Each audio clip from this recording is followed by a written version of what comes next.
Welcome back. Today in our Sunday Spotlight, a true crime story based right here in Connecticut. It details the 2020 crime spree of Peter Manfredonia that included 2 murders, a kidnapping, and a home invasion in Connecticut, before then leading police on a multi-state manhunt. Manfredonia is currently serving 55 years in prison. Joining me now is Dr. Cynthia Herbert-Bruschi Adams. The title of her book is First He Killed the Minuteman. I have it here. I read it. So many interesting details that I didn't know about this story. So thank you for being with us, first of all. What caused you to want to write about this topic? Well, thank you for having me, Eric. My husband and I were out hiking to avoid people during COVID on a lonely wooded road in Willington, Connecticut that morning, which is a town near us, but one we don't walk in usually. When the radio, as we were exiting our truck to begin the walk, announced this terrible blood-curdling murder had just happened. They had false information at first. They said axes were used, but a terrible, brutal murdering and a maiming of someone. And they said it was in Willington. The perpetrator was at loose. They didn't know where he was, and we were in Willington on a deserted road, and we scurried back into our truck and got out of there. And you followed it ever since. You mentioned COVID, and I told you, I was the news anchor here at the time this happened, and certainly I remember the case, but many of the details that you have in the book I didn't remember. And maybe were some of these details sort of clouded by everybody sheltering in place and things like that because of COVID? Well, I certainly think COVID was big news, but this happening in a small town in Connecticut was big news too. But the initial attempt at killing people, where he did kill one man and badly wounded another, kind of took attention, and then he went underground. He hid out in a swamp. He waited and went at night to somebody's house and held him hostage for 24 hours. So it cooled off for a few minutes, and then he went and murdered again, and then it picked back up. So it jumped from parts of the state to different parts of the state. That might have confused, the public about what the heck was going on.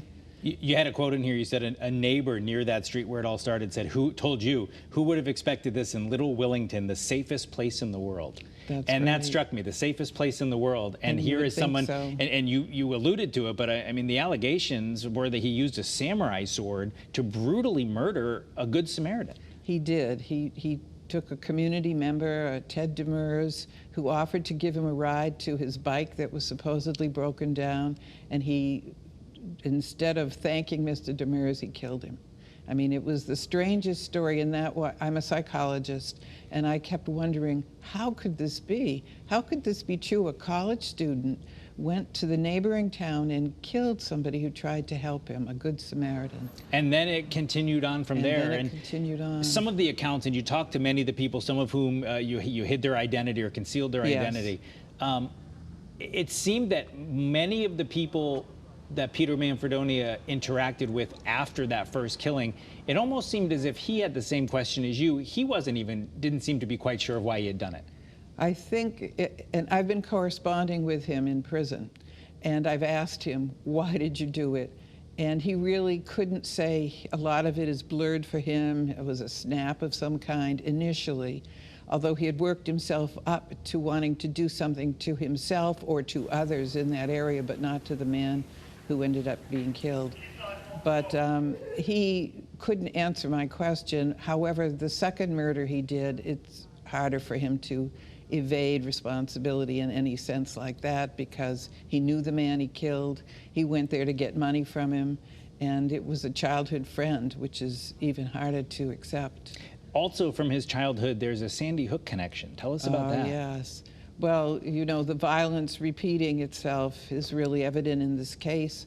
The young man who killed was the brother of 2 kids who were in the Sandy Hook school at the time of the murder. They weren't victims, thank God, per se. But he lived near the Lanza home. Adam Lanza was the murderer of Sandy Hook. He knew Adam Lanza's mother. He was very involved in the kind of help to correct the Sandy Hook things. He was a volunteer for them, but he was obsessed. He became obsessed with it all. You said at the end that it was an incredibly challenging book for you to write. Why?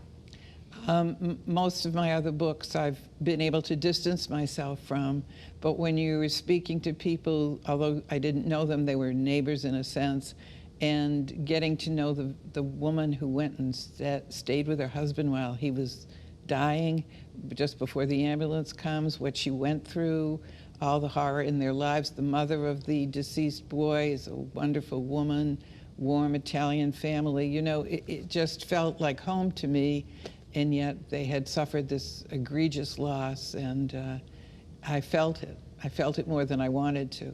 We only have about a minute left, but at the end of the book, you have the text of your back and forth letters with Peter Manfredonia. Do those letters continue, or do you expect them to? He had written recently for me to send my letters to him because he's going to write a book. So I did send him my letters. I don't know that he'll write to me much more, but I did put some of them in the book so that people could see how he was thinking, how he was looking at his life now, and get a feel for that. Well, it certainly was interesting. A lot of stuff that I didn't know about this case. Cynthia Adams, thank you so much for being with us, and hopefully people will check it out. Well, thank you very much. And if you'd like to check out the book, we have a picture of it I think we can show you. Here it is. First, He Killed the Minuteman. There's a picture. It's available now. Cynthia Herbert-Bruschi Adams, the author, and you can pick it up now if you'd like to learn more about this local case with Connecticut ties. That is CT 25 for this week. Of course, CBS Sunday Morning is coming up next. Have a great rest of your weekend. We will, of course, meet you back here in Studio A next Sunday morning.